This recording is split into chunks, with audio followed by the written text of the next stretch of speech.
ఏం మనుషులమ్మా గింత ఓర్వజాలనోళ్ళు మోపైరు అగ చూడురి తెల్లారి లేచి వాకిలుడిచి అలుకుజల్లి ముగ్గేద్దామనే టైంకు తలుపు తీయంగానే గలవ ముంగడ గజ్జు అనేటట్టు బొమ్మ పెట్టి చేతబడి చేసిపోయారు ఇట్లా. ఇక ఇంటోళ్ళకు వాకిట్ల చేతబడి ముగ్గులను చూసి సోయి తప్పి పడిపోయినంత పనైంది.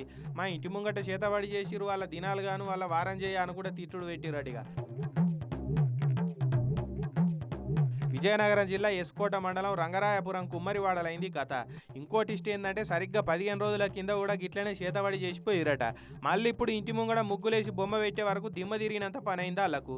ఎవరో గట్టిగా మా నాశనం కోరుకుంటున్నారని వణికిపోతున్నారు. నిమ్మకాయలకు బొమ్మలకే మనుషులను నాశనం చేసే పవర్ ఉంటే ఇవన్నీ బాంబులు తుపాకులు ఎందుకమ్మా? అందరు అదే పని చేస్తుండే. సైంటిస్టుల కంటే చేతబడి గాలనే సెక్యూరిటీ అడ్వైజర్గా పెట్టుకుంటుండే దేశాలోళ్ళు కూడా. అట్టొటిగా భయాలు పెట్టుకొని బుగులు పడకూరి. ఈ మంత్రాలకు చింతకాయలు కాదు చింతాకు కూడా రాలది. ఏదో భయపెడతాందుకు ఎవరో బద్మాషోలు చేస్తున్న పని ఉన్నట్టున్నది. సపోర్ట్ చేయక ఇంటి ముంగడ సీసీ కెమెరా పెట్టుకోరి.